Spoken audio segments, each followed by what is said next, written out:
అదే RTV app వార్తల్ని క్షణాల్లో చదివే అవకాశం ఉంటుంది. ఒక న్యూస్ పేపర్, ఒక టెలివిజన్ ఛానల్ మీ చేతుల్లో ఎప్పుడూ ఉంటాయి. తెలంగాణ రాష్ట్ర శాసన మండలి కరీంనగర్, ఆదిలాబాద్, మెదక్, నిజామాబాద్, పట్టభద్రుల నియోజకవర్గానికి సంబంధించి ఓటర్ లిస్ట్ ఫైనలైజ్ చేసి డిస్ప్లే చేశారు ఎన్నికల రిటర్నింగ్ అధికారి జిల్లా కలెక్టర్ పమేలా సత్పతి.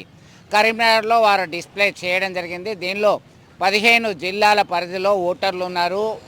6 లోక్సభ నియోజకవర్గాలు, 42 శాసనసభ నియోజకవర్గాలు, 4 ఉమ్మడి జిల్లాలు ఈ పరిధిలో వస్తున్నాయి. అన్ని పార్టీలు ఛాలెంజ్గా తీసుకున్నాయి. దీనిలో 3,55,159 ఓటర్లు నమోదు చేసుకొని వాళ్ళు ఓటర్ వేయడానికి సిద్ధంగా ఉన్నారు. ఇప్పటికే రిటర్నింగ్ అధికారి పమేలా సత్పతి ఎన్నికల కేంద్రాలను పరిశీలించి పలు ఆదేశాలు జారీ చేయడం జరిగింది. ఈ నెల 27న మండల కేంద్రాల్లో ఎన్నికలు నిర్వహించడానికి రంగం సిద్ధమైంది. ఇప్పటికే ఓటర్లకు సంబంధించినటువంటి ప్రచారంలో అభ్యర్థులు ముందున్నారు. వారిని ఆకట్టుకోవడానికి మొబైల్ ఫోన్ ద్వారా కాల్ చేస్తున్నారు, డైరెక్ట్గా కలుస్తున్నారు, సభలు సమావేశాలు నిర్వహిస్తున్నారు.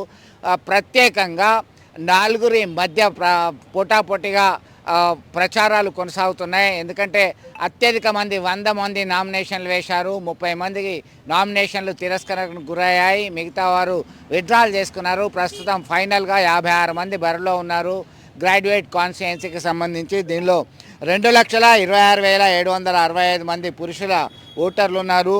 1,28,392 మంది మహిళా ఓటర్లు ఉన్నారు. దీనిలో పట్టభద్రులను ఆకట్టుకోవడానికి వారిని ప్రామిస్ చేస్తూ మచ్చిక చేసుకోవడానికి ప్రయత్నాలు చేస్తూనే ఉన్నారు.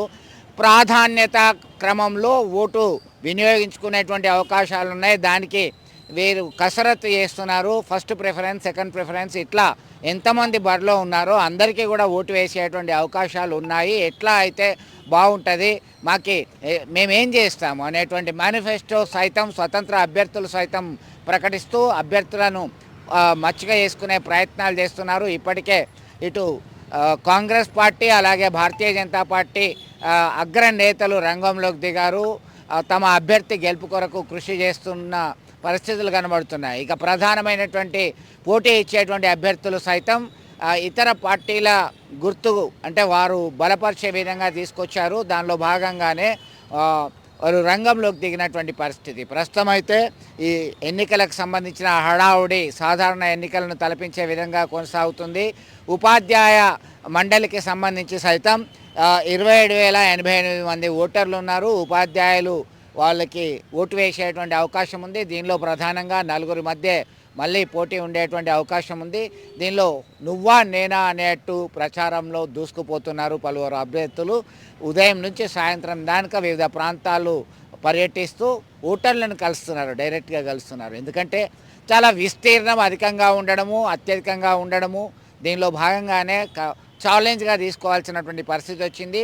3,80,000 మంది ఓటు హక్కు కొరికి దరఖాస్తు చేసుకుంటే వివిధ కారణాల వల్ల దాదాపు 30,000 పైచీలకు అభ్యర్థుల యొక్క ఓటు హక్కును రిజెక్ట్ చేయడం జరిగింది. సరైన గుర్తింపు పత్రాలు లేవు అనేటువంటి కారణం ద్వారా వారి ఓటు హక్కును తిరస్కరించడం జరిగింది. ఫైనల్గా 3,55,159 ఓట్లు ఉంటే దానిలో సగభాగానికి పైగా ఉమ్మడి కరీంనగర్ జిల్లా నుంచే ఉండడంతో కరీంనగర్ ఉమ్మడి జిల్లా వ్యాప్తంగా కాన్సన్ట్రేషన్ అధికంగా చేయాల్సినటువంటి తప్పని పరిస్థితి ఉంది అని చెప్పుకోవచ్చు.